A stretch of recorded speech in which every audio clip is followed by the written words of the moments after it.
देखिए last time हमने आपको बताया था एरे ऑफ स्ट्रक्चर क्रिएट करना बताया था।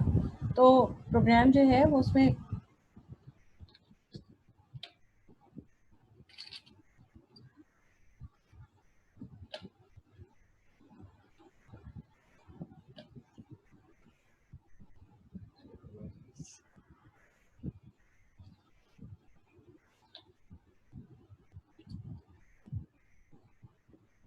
उसमें हमने आपको बताया था कि किस तरह से एक एरे को हम क्रिएट कर सकते हैं और अगर हमारे पास वैल्यूज ज़्यादा हैं तो कैसे हम ये काम कर सकते हैं।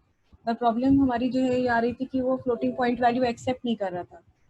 तो कई बार क्या होता है कि कभी कभी हमारा कंपाइलर फ्लोटिंग पॉइंट जो वेरिएबल होते हैं, जैसे हमने स्ट्रक्चर के जो मेंबर डिक्लेयर किए हैं उसमें अगर फ्लोटिंग पॉइंट भी हमने डिक्लेयर किया है तो वो वेरिएबल्स जो है हमारे वो कनेक्ट नहीं हो पाते उस स्ट्रक्चर वेरिएबल के साथ जो हमने स्ट्रक्चर की कॉल करने के लिए वहाँ पे कनेक्शन बनाने के लिए दिया गया है।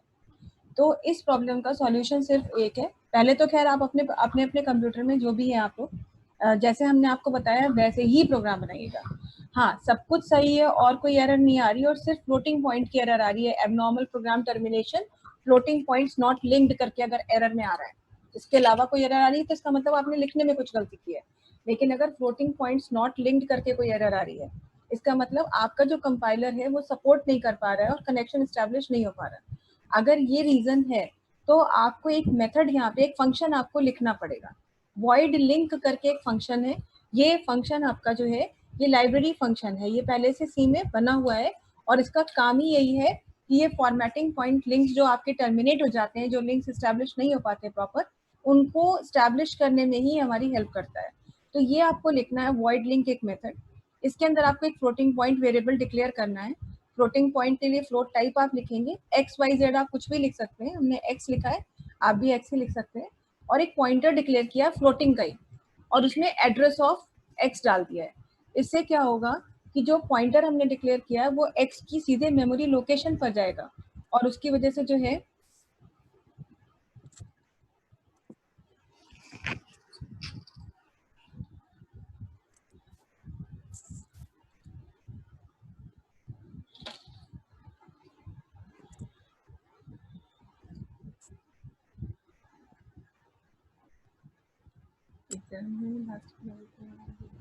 नहीं, एग्जाम में कौन सा प्रोग्राम लिखना है ये इस चीज पे डिपेंड है कि आपको क्या प्रोग्राम मिला है ना, क्वेश्चन आपको क्या मिला है, इस चीज पर डिपेंड कर रहा है एग्जाम। एग्जाम में अगर मान लीजिए आपसे कह दिया गया कि आप एक स्ट्रक्चर एरे ऑफ स्ट्रक्चर से क्या समझते हैं एग्जाम्पल से एक्सप्लेन कीजिए, तो आप जो बना बताया था उतना ही लिख दें, कोई प्रॉब्लम नहीं है ना। आप अगर ये फंक्शन नहीं भी लिख रहे हैं तो कोई प्रॉब्लम नहीं है। लेकिन अगर ये फंक्शन लिंक वाला फंक्शन जैसे हम आपको बता रहे हैं, हम अभी एग्जाम की बात ही नहीं कर रहे, आप अपने घर में अपने लैपटॉप पे अपने कंप्यूटर पे ट्राई कर रहे हो और ट्राई करते समय आप देख रहे हैं कि बाकी तो कोई एरर नहीं आ रही है, सिर्फ एक फ्लोटिंग पॉइंट्स की एरर आ रही है। तो अगर फ्लोटिंग पॉइंट प्रॉपरली लिंक नहीं हो रहे हैं तो उनको लिंक करने के लिए ये फंक्शन आपको लिखना होगा। अदरवाइज क्या है कि आप नॉर्मली लिखिए, कोई प्रॉब्लम नहीं है, किसी तरीके की कोई गलती का मतलब वो नहीं है इसमें। ठीक है, मतलब ये एसेंशियल नहीं है, पर एसेंशियल आपको कंप्यूटर में चलाना है और आपका लिंक नहीं बन रहा है तो ऑब्वियसली फिर आपको लिखना ही लिखना है। ये इस चीज के लिए हम आपको बता रहे हैं। जैसे आप देख रहे थे कि लास्ट टाइम प्रोग्राम में कोई एरर नहीं थी लेकिन फिर भी अब नॉर्मली प्रोग्राम हमारा टर्मिनेट हो रहा था। खैर उसका रीजन दूसरा भी था कि ये बार बार हम जो एक एनवायरनमेंट से दूसरे एनवायरनमेंट में जा रहे थे, इसीलिए हमने कहा था कि टाइमली सब लोग आ जाइए, जो एक टाइम तक आ जाएंगे उन्हीं को मैं एडमिट करूंगी, उसके बाद एडमिट नहीं करेंगे हम। ठीक है, तो वो भी हमारी प्रॉब्लम थी। लेकिन अगर सब कुछ ठीक है, अब आप तो बार बार एनवायरनमेंट चेंज नहीं कर रहे हैं, उसके बाद भी अगर प्रोग्राम टर्मिनेट हो रहा है और formatting point floating points not linked करके आपकी एरर आ रही है, तो इसका मतलब आपका कंपाइलर उस लिंक को स्टैब्लिश करने में सक्षम नहीं है। और वो नहीं है तो फिर और कुछ नहीं कर सकते सिवाय इसके कि आप ये फंक्शन लिखें। तब आपको ये फंक्शन लिखना ही पड़ेगा और इसी तरह से लिखेंगे। तो इसमें हमने आपको बताया था कि हमने मान लीजिए 2 स्टूडेंट मान लिए या 4 स्टूडेंट मान लिए, अपने कुछ स्टूडेंट्स हैं हमारे जिनकी इंफॉर्मेशन हम डालना चाहते हैं। तो उसके लिए हमने एरे ऑफ स्ट्रक्चर डिक्लेयर किया था। जब आप एरे ऑफ स्ट्रक्चर डिक्लेयर करते हैं तो स्ट्रक्चर वेरिएबल को एक एरे की तरह डिक्लेयर करते हैं और उसका वही साइज देते हैं जो साइज आपका जो है क्या नाम है, आपके जितने लोगों की इंफॉर्मेशन आपको स्टोर करनी है उसके हिसाब से आप साइज डालते हैं। ठीक है, अब यहाँ पर हमने अपना इंटीजर लिया था और 2 बच्चों की बात थी तो 0 से लेकर के लूप चलाया 1 तक और इन्फॉर्मेशन मांग ली। जैसे हमने रोल नंबर मांगा और हमने परसेंटेज मांगी। ठीक है, रोल नंबर परसेंटेज, कितने बच्चों की है? 2 बच्चों की है। तो 2 बच्चों के लिए हमने लूप चलाया, रोल नंबर परसेंटेज मांगी, तो मांगते समय स्कैन किया और उसे जब प्रिंट कराया तो सिर्फ हमने वैल्यू को प्रिंट करा दिया। इस तरह से हमने प्रोग्राम बनाया था। अब हम आपको इसको रन करके दिखा रहे हैं कि प्रोग्राम का एग्जीक्यूशन कैसा होगा। रन करने के लिए आप अपना पूरा ये रन करते हैं। अब देखिए, रोल नंबर ऑफ स्टूडेंट 1, मान लीजिए फर्स्ट स्टूडेंट का रोल नंबर 101 था, उसकी परसेंटेज थी मान लीजिए 78.82, ये लिख दिया। रोल नंबर ऑफ स्टूडेंट 2, दूसरे वाले का रोल नंबर था 102 और उसकी परसेंटेज थी 94.56 और एंटर करिए। तो देखिए इस तरह से डिटेल आपकी प्रिंट हो जाएंगी। Student 1 roll number 101, percentage 78.82। ये जो बीच में गैप आ रहा है रोल नंबर के बाद परसेंटेज के पहले, ये गैप स्लैश टी से हुआ है। और फिर इसी तरह से दूसरे स्टूडेंट की रोल नंबर और परसेंटेज आ गई। यही चीज अगर मान लीजिए आपसे कह दिया जाए कि 10 बच्चों के लिए आप काम करिए, तो आपको सिर्फ क्या करना है, कोई चेंज आपको नहीं करना है। यहाँ पर अगर इस तरीके का काम करना है तो आपको सिर्फ अपने स्ट्रक्चर वेरिएबल को जो एरे की तरह आपने डिक्लेयर किया, उसका साइज 2 की जगह पे क्या करना होगा, 10 करना होगा। और 10 के साथ साथ आपको जो लूप चलाना पड़ेगा, वो लूप आपको जो है चलाना पड़ेगा कहाँ से कहाँ तक का, 0 से लेकर के 9 तक का। ये 2 चीजें जब आप एरे में कोई भी साइज कन्वर्जन करते हैं तो ये चीज आपको ध्यान रखनी ही पड़ती है, उसके अलावा तो ये चीज पॉसिबल है नहीं। तो इस तरह से ये काम आप करेंगे। तो आई होप कि आपको समझ में आ जाएगा। ध्यान रखिएगा, जब भी ऐसी एरर आए ये फंक्शन आपको बना करके रखना है। और ये तभी आती है, अगर आती भी है तो कब आती है, जब आप कोई फ्लोटिंग पॉइंट अपना वेरिएबल डिक्लेयर कर रहे हैं। अगर फ्लोटिंग पॉइंट डिक्लेयर ही नहीं करते हैं तो ऑब्वियसली नहीं आएगी। लेकिन परसेंटेज जैसी वैल्यू में आपको फ्लोट डिक्लेयर भी करना पड़ता है। तो हम ये तो नहीं कह सकते कि नहीं आप फ्लोट डिक्लेयर ही मत करो, ऐसा तो नहीं हो सकता। परसेंटेज है तो फ्लोट आपको देना पड़ेगा, ठीक है। तो ये तो एरे ऑफ स्ट्रक्चर का हमने एग्जाम्पल दिया। अब यहाँ पर ये तो बहुत ही सिंपल सा एग्जाम्पल था। अगर आपसे कह दिया जाए कि एरे ऑफ स्ट्रक्चर में सिर्फ क्या प्रिंटिंग ही होती है, या कोई भी हम स्ट्रक्चर यूज कर रहे हैं तो सिर्फ हम प्रिंट कर रहे हैं, इनपुट ले रहे हैं और आउटपुट को हम प्रिंट कर रहे हैं। लेकिन अगर हम कुछ और काम करना चाहें, कुछ और काम, जैसे मान लीजिए आपसे कह दिया जाए कि भाई 2 की जगह इतने लोगों का बनाइए और इतने लोगों पर ये काम करिए। जैसे हम आपको एग्जाम्पल दिखा रहे हैं, हमने प्रोग्राम बना के रखा हुआ है।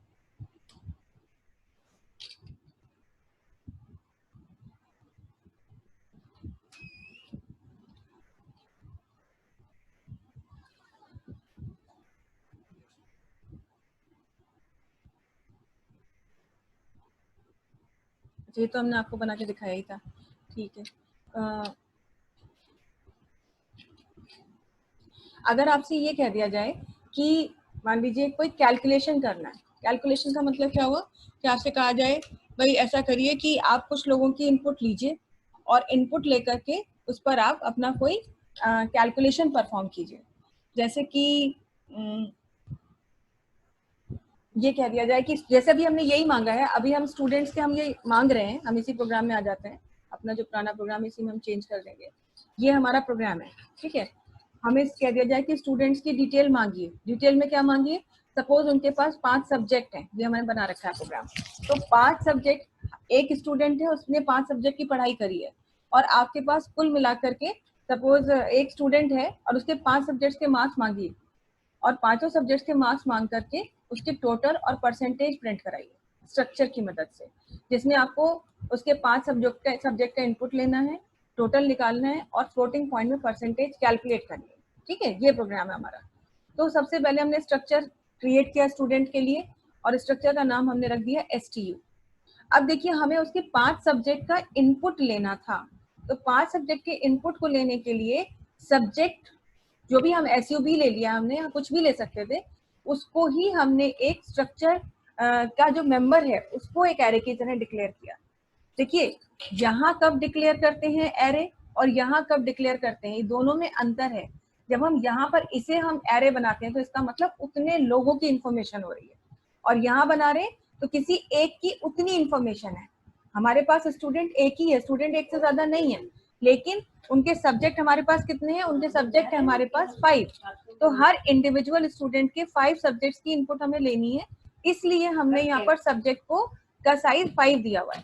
टोटल निकालना है तो हमने INT टोटल ले लिया और परसेंटेज कैलकुलेट करनी है तो फ्लोट PER ले लिया। फिर हमने यहाँ पर अपना फंक्शन भी लिख दिया कि अगर मतलब अवॉइड करने के लिए कि कोई एरर आए ही ना इस तरह की, क्योंकि हमारे पास स्ट्रक्चर मेंबर में एक फ्लोटिंग पॉइंट वेरिएबल है। ठीक है, ये तो हमने यहाँ तक कर लिया। अब हम अपना स्ट्रक्चर क्रिएट कर चुके हैं, तो उसके लिए हमें एक स्ट्रक्चर वेरिएबल चाहिए होगा। अगर यही इन्फॉर्मेशन एक से ज्यादा स्टूडेंट की होती है, जैसे हम कहते हैं क्लास में पढ़ने वाले 40 बच्चे और 40 बच्चों के 5-5 सब्जेक्ट के मार्क्स लीजिए, तब आपको इस एस को भी 40 देना होता साइज। लेकिन हमने कहा स्टूडेंट एक ही है, लेकिन एक स्टूडेंट के 5 सब्जेक्ट्स के मार्क्स मांगिए और उसके बेसिस पे उसका टोटल और परसेंटेज निकालिए। तो इसका साइज हमने कोई नहीं दिया क्योंकि एक ही स्टूडेंट है। INTI ले लिया क्योंकि लूप तो चलाना ही पड़ेगा। और यहाँ पर अब आपको पता है कि कंटिन्यूअसली अगर आपको टोटल करना होता है, भाई आप एक स्टूडेंट के 5 सब्जेक्ट के मार्क्स मांगेंगे तो वो मार्क्स कंटिन्यूअसली अपडेट होंगे ना। पहले सब्जेक्ट के मार्क्स जुड़ेंगे, फिर उसी में दूसरे के जुड़ेंगे, दूसरे में तीसरा, फिर जो आएगा उसमें चौथे के, और चौथे के बाद 5वें के। तो ये वैल्यू जुड़ने के लिए हमने TOT यहाँ पे टोटल के लिए वेरिएबल तो लिया, लेकिन क्योंकि ये टोटल हम लूप में चल करेंगे, इसीलिए इसकी पहली वैल्यू क्या होनी चाहिए, 0, तभी तो वो 0 से अपडेट होती रहेगी। तो वो 0 करने के लिए यहाँ पर देखिए अपने स्ट्रक्चर वेरिएबल से उसको इनिशियलाइज किया, s.tot। अगर आप s डॉट हटा दें तो ये TOT variable is equal to 0 अगर आप लिखते हैं तो that will be invalid statement. क्यों? क्योंकि स्ट्रक्चर वेरिएबल जब तक आप यहाँ नहीं देंगे डॉट ऑपरेटर के साथ, तब तक कनेक्शन नहीं बनेगा। तो s.tot को हमने इन्फॉर्मेशन मांगने से पहले ही 0 कर दिया, क्योंकि इन्फॉर्मेशन मांगेंगे तो उसी में वैल्यू ऐड कराते चले जाएंगे। फिर एक लाइन प्रिंट कर दी कि डिटेल्स ऑफ स्टूडेंट्स डालिए, और 5 सब्जेक्ट के मार्क्स मांगने हैं तो यहाँ पे 0 से लेकर के लेस देन 5 या फिर less than is equal to 4 भी कह सकते थे, लूप चलाया। और अब यहाँ पे हमने अंदर लूप चलाया, देखिए लूप चला के मांगा एंटर मार्क्स ऑब्टेन्ड इन सब्जेक्ट %d। इसका मतलब जब ये प्रिंट होगा तो एंटर मार्क्स ऑब्टेन्ड इन सब्जेक्ट 1, एंटर मार्क्स ऑब्टेन्ड इन सब्जेक्ट 2 करके प्रिंट होगा। और यहाँ पर देखिए अब सब्जेक्ट SUB जो हमारा स्ट्रक्चर वेरिएबल है वो एरे है ऊपर स्ट्रक्चर के अंदर, इसीलिए यहाँ पर SUB में I की वैल्यू ली है, इंडेक्स लिया है, ना कि S में, ध्यान रखिएगा। और s.tot की वैल्यू को कंटिन्यूअसली अपडेट करते चले गए। आपको पता ही है वैल्यू हमारी आएगी वो यहाँ पर ऐड होती चली जाएगी। तो पहले 0 से शुरू होगा और उसके बाद जो है वो वैल्यू हमारी कंटिन्यूअसली ऐड होती चली जाएगी। तो s.tot में फाइनली हमारा जो है वैल्यूज का सम आ जाएगा। अब ये यहाँ पर हम इसको देखिए, लास्ट में जब हमने लूप बंद किया तो सम तो हमारे पास s.tot में आ गया, और अब हमें परसेंटेज निकालनी है। तो s.per ऊपर हम अपना वेरिएबल डिक्लेयर करके आए हैं, उसको हमने 5 से डिवाइड कर दिया और बाद में यहाँ पर हमने परसेंटेज और टोटल प्रिंट करा लिया है। हम आपको ये प्रोग्राम यहीं पर रन करा के दिखाते हैं, तब आप इसका आउटपुट देख करके समझेंगे कि किस तरह से किया है। अब देखिए एंटर डिटेल्स ऑफ स्टूडेंट्स लिख दिया, स्टूडेंट है। अब 5 सब्जेक्ट्स के मार्क्स मांगने हैं, तो मान लीजिए पहले सब्जेक्ट्स के मार्क्स है मान लीजिए 87, दूसरे के हैं 89, तीसरे के हैं 76, चौथे के हैं सपोज 82 और 5वें के हैं उसके 80। ये तो इतना किया तो देखिए टोटल मार्क्स आ गए उसके और उसकी परसेंटेज आपके सामने आ गई। तो यहाँ पर स्ट्रक्चर की मदद से एक ही पर्सन है, इंफॉर्मेशन एक ही व्यक्ति की है, लेकिन वो बहुत सारी डिटेल्स है, जैसे कि 5 सब्जेक्ट्स के मार्क्स मांग लिए या सपोज 12 महीने की सेल मांग ली, ऐसा कुछ भी हम मांग सकते थे। तो किसी एक व्यक्ति की मल्टीपल इंफॉर्मेशन को हमने स्टोर किया जो कि मल्टीपल डेटा टाइप को बिलोंग करती थी, और उसके बाद उस पर हमने काम किया। तो ये भी एरे ऑफ स्ट्रक्चर का ही एग्जाम्पल है, लेकिन इस पे आप काम करेंगे तो आपको देखिए इसमें एक क्वेश्चन लिख के दिया हुआ है। क्वेश्चन है write a program to accept ID and sale ID number and sale of 12 months made by an employee. एक एम्प्लॉय की ID नंबर मांगना है और उसकी सेल मांगनी है 12 महीने की, and print his total sale and average sale of the year, और उसकी टोटल सेल और एवरेज सेल आपको प्रिंट करनी है। तो देखिए सब कुछ एग्जैक्टली यही रहेगा, बस जो हमारा एरे हमने डिक्लेयर किया स्ट्रक्चर वेरिएबल में उसका साइज केवल 12 होना है, और उसी के अकॉर्डिंग लूप आपका चलना है 0 से लेकर के 11 तक। बाकी सब कुछ ऐसा ही है, टोटल आपको ऐसे ही निकालना है जैसे हमने निकालना सिखाया है। इसमें एवरेज भी ऐसे ही निकलेगा, भाई आपको टोटल में 5 से मतलब ऐसे टोटल को हमने 5 से डिवाइड किया है, आपको 12 से डिवाइड करना है, बस इतना ही करना है। कोई इसमें कोई डिफरेंस नहीं है, सिर्फ वेरिएबल्स का नाम डिफरेंट हो सकता है, या 12 इंफॉर्मेशन है, मतलब यहाँ 5 है वहाँ 12 है, बस इतना ही करना है। तो ये प्रोग्राम आप लोग प्लीज बना के देखेंगे तो आपको एरे ऑफ स्ट्रक्चर का कंसेप्ट जो है क्लियर हो जाएगा। लेकिन कई बार खाली हम एरे ऑफ स्ट्रक्चर की बात नहीं करते हैं, हमें कभी कभी एरे विद इन स्ट्रक्चर भी यूज करने पड़ते हैं। यानी कि एरे विद इन स्ट्रक्चर का मतलब है एरे में भी स्ट्रक्चर, स्ट्रक्चर में भी एक एरे है और स्ट्रक्चर वेरिएबल भी एक एरे है।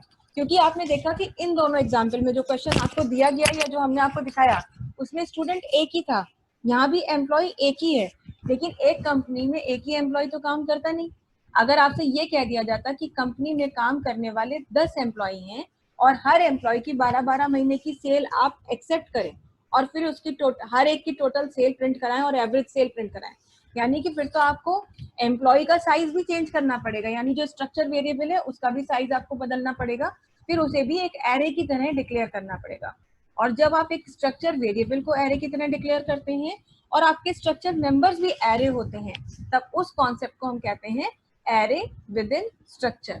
और इसके लिए भी हमने आपको एक एग्जाम्पल यहाँ पे बना के रखा हुआ है, हम दिखाते हैं। अगर ये है हमारा, इसके लिए हमने क्या किया है, हमने एक स्ट्रक्चर क्रिएट किया है एम्प्लॉय नाम का, ईएमपी नाम का एक स्ट्रक्चर क्रिएट किया है और आईडी दे दी है उसका एक वेरिएबल, और उनकी यहाँ पर हमने 6 महीने की सेल मांगी है। एम्प्लॉय 3 है हमारे पास, उनकी 6 महीने की सेल मांगी है, तो 6 महीने की सेल मांगने के बाद टोटल सेल निकालनी है और एवरेज सेल निकालनी है, ये करना है। तो इसीलिए देखिए स्ट्रक्चर मेंबर्स भी हमारे एरे की तरह डिक्लेयर हुए। 6 महीने की सेल मांगनी है तो 6 यहाँ पर हो गया, सेल 6 बार ली जाएगी, और उनका टोटल निकालना है तो 3 ही लोगों का तो टोटल होगा, तो 3 का साइज यहाँ टोटल के लिए भी दे दिया और 3 लोगों का ही एवरेज है तो 3 साइज यहाँ दिया है, और 3 ही लोगों के लिए काम हो रहा है, इसलिए स्ट्रक्चर मेंबर को भी हमने, स्ट्रक्चर वेरिएबल को भी हमने 3 साइज दे दिया है। अब यहाँ लूप चलाया हमने, तो पहला जो लूप चलाया आई वाला वो तो 0 से लेके 3 यानी 3 बार चलेगा, लेकिन जब 3 बार ये लूप चलेगा यानी पहले एम्प्लॉय की इंफॉर्मेशन मांगी जाएगी तो उसमें उसके अंदर उसकी 6 महीने की सेल भी मांगी जाएगी। जब एम्प्लॉय 1 की डिटेल मांग रहे होंगे तो मांगेंगे फर्स्ट मंथ की सेल दो, सेकंड मंथ की सेल दो, इसी तरह से जब दूसरे एम्प्लॉय की बात होगी तो 6 महीने की सेल उसकी भी मांगनी होगी, यानी हमें एक और लूप भी चलाना पड़ेगा। जिस एम्प्लॉय पर हम हैं उस एम्प्लॉय पे रहते हुए उसकी 6 मंथ्स की सेल मांगने के लिए आई के अंदर ही एक जे का लूप चलाना पड़ेगा, और इसीलिए हमने आई का लूप 0 से 3 तक चलाया, यानी 3 बार चलेगा, 0 1 2, है ना। और अंदर जब हम आएंगे तो यहाँ पर जे का भी एक लूप चलाया है जो 0 से लेकर के लेस देन 6 तक चला है, यानी 0 1 2 3 4 5, 6 बार ये लूप चलेगा। और यहाँ पर हमने उससे कहा है कि सेल एंटर करो। सेल एंटर करने के बाद जब हम सेल मांगेंगे तो उसका टोटल हमें यहीं पे निकाल लेना है, इसीलिए इस लूप के बाहर टोटल वाला वेरिएबल देखिए 0 से इनिशियलाइज किया है, s of i dot tot of i is equal to 0, और यहाँ मांग ली उसकी सेल, तो देखिए एंटर सेल ऑफ मंथ 1 करना है तो j+1 कर दिया, और s ऑफ i लगाया, यानी कि जब i की वैल्यू 0 है तो सेल ऑफ j की वैल्यू पहली बार 0 होगी, लेकिन ये j 6 बार चलेगा, i नहीं बदलेगा, i एक ही बार चलेगा और j चलेगा 6 बार, और जो j की वैल्यू 6 बार चलेगी वो वैल्यू आपकी किस में ऐड होती चली जाएगी, s of i dot tot of i में। ये देखिए s of i dot sale j इसमें ऐड होता चला जाएगा। ये लूप हम यही बंद कर देंगे क्योंकि हमें टोटल सेल ही निकालनी थी, उसके बाद एवरेज निकालना है वो अलग है, तो ये लूप हमने बंद कर दिया। और इसके बाद ये यहाँ पर, इसके बाद जो है यहाँ पर हमने दोबारा से अब प्रिंट कराना है, एम्प्लॉयज की डिटेल प्रिंट करानी है, टोटल तो निकल ही गया, अब एम्प्लॉय की डिटेल प्रिंट कराएंगे तो उसके लिए हमने लूप चलाया और सिर्फ हमने जे का लूप चलाया, बस यही, और लास्ट में हम टोटल प्रिंट कर रहे हैं आई वाले लूप के अंदर। इसको हम एक बार आपके लिए चला के दिखाते हैं।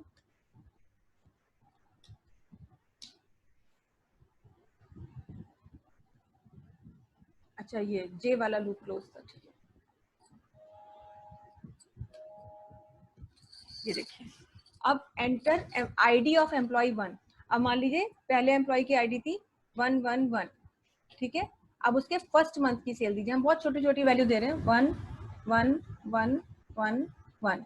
देखिए अब ये जो पहली वाली लाइन देख रहे हैं, सबसे पहले जो लाइन लिख के आई है ये डिफरेंट है, इसमें आईडी मांग रहे हैं, तो आईडी कितने लोगों की मांगी जाएगी, 3 लोगों की, लेकिन जिन 3 लोगों की आईडी मांगेंगे सेल उनकी कितनी है, 6 महीने की, इसीलिए जो पहली वाली लाइन चली वो आई के लूप की वजह से चली, और अंदर ये जो 6 लाइनें प्रिंट हुई हैं ये जे वाले लूप की वजह से प्रिंट हुई हैं।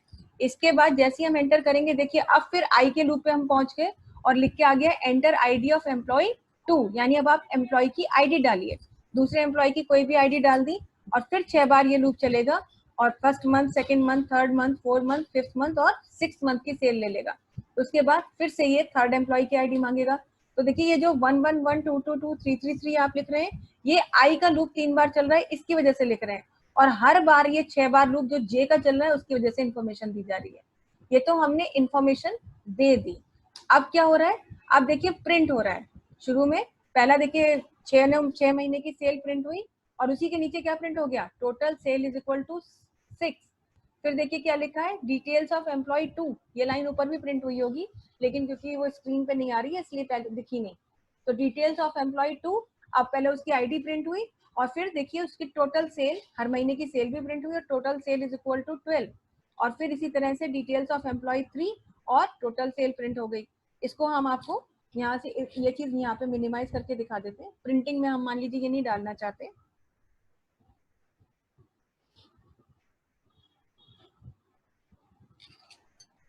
सेव कर रहे हैं और रन करा रहे हैं, ठीक है।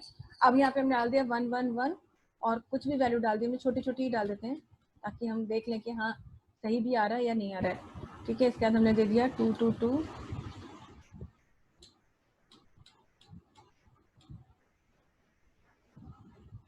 333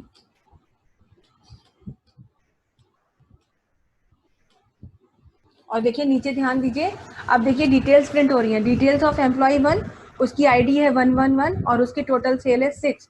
डिटेल्स ऑफ एम्प्लॉय 2, उसकी आईडी है 222 और टोटल सेल है 12। फिर डिटेल्स ऑफ एम्प्लॉय 3 और आईडी ऑफ एम्प्लॉय 3 जो दे दी 333 और टोटल सेल है 18। इस तरह से जो है आप अपना आउटपुट देखेंगे और आपको ये चीजें जो है इस तरह से दिखाई देंगी। तो देखिए ये डिफरेंट है, सारी चीजों को समझना आपको बहुत जरूरी है। इस चीज को आपको समझने के लिए इन चीजों पर बहुत ध्यान रखना पड़ेगा, ये मतलब बहुत इंपॉर्टेंट है। एरे ऑफ स्ट्रक्चर क्या होता है वो समझना है, उसका अपना अलग रीजन है, वो कब आप यूज करते हैं। एरे विद इन स्ट्रक्चर आप कब यूज करते हैं, ये सब चीजें आपको समझनी होगी। तो जैसे हमने एरे ऑफ स्ट्रक्चर के लिए आपको एक क्वेश्चन दिया है अपना करने के लिए, इसी तरह से हम यहाँ पर भी आपको एक क्वेश्चन दे रहे हैं, write a program to create a structure of 5 employees and ask their sale of 12 months.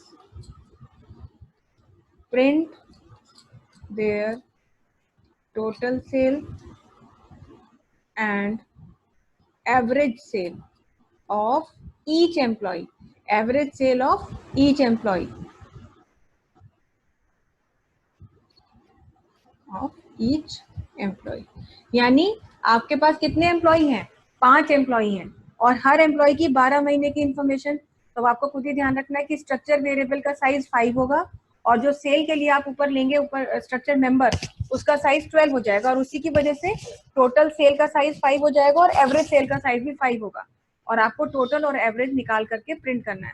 बिल्कुल सब कुछ ऐसे ही है, देखिए यहाँ कुछ भी नहीं, कोई चेंज नहीं है, सिर्फ साइज का वेरिएशन है, बाकी आपको कुछ नहीं करना है। तो ये थोड़ा ध्यान रखिए, केवल आपको एवरेज और कैलकुलेट करना है। टोटल हमने कैलकुलेट करके सिखा दिया है, आपको एवरेज कैलकुलेट करना है।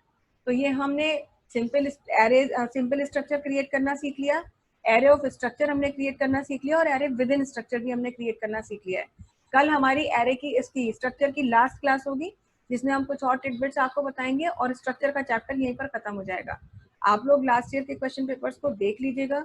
स्ट्रक्चर से रिलेटेड कोई ऐसा क्वेश्चन है जो आपको नहीं आ रहा हो समझ में या आपको उसका सॉल्यूशन ना पता हो तो आप हमें बताइएगा, हम उसका सॉल्यूशन आपको दे देंगे। आज के लिए हम इतना ही रखते हैं। It's all for the day.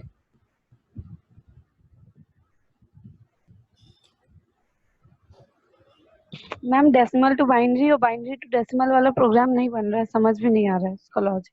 हाँ तो क्यों नहीं समझ में आ रहा, क्या दिक्कत आ रही है उसमें बताइए। मैम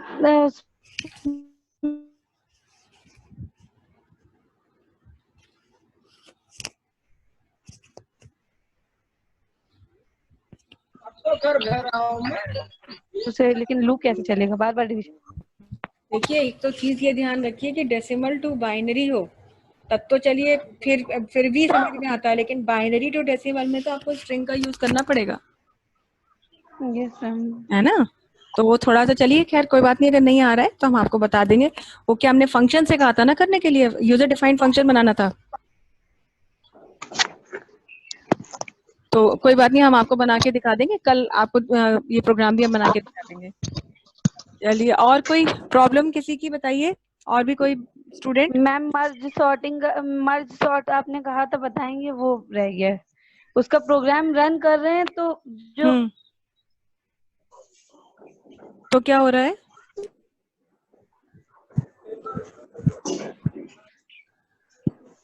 आउटपुट मर्ज नहीं होकर क्या आ रहा है? मैम हो रहा है, लेकिन लास्ट वैल्यू नहीं आ रही है, और जो बीच में वैल्यू, जो फर्स्ट वैल्यू है उसकी जगह 0 आ रहा है। ये बताइए हमको कि जो आपने दो एरे में इनपुट दिया है अपना, तो जैसे यस मैम। पहला वाला एरे और दोनों एरे सॉर्टेड रखे हैं, यस मैम।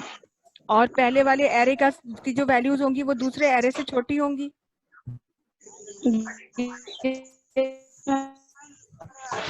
चलिए खैर, हम देख लेंगे एक बार अपने प्रोग्राम को। हो सकता है कुछ लाइन लिखने में दिक्कत होगी वैसे, क्योंकि लॉजिक तो वही है, लॉजिक में कोई गड़बड़ नहीं होगी। देख लेंगे हम कल आपको दोनों चीजें बता देते हैं, ये भी बता देंगे, और कल नहीं बताएंगे अगर तो परसों तक बताएंगे, क्योंकि कल हम कोशिश करेंगे कि स्ट्रक्चर का चैप्टर हमारा खत्म हो जाए। ठीक है? और कोई? चलिए, और कोई बताएं।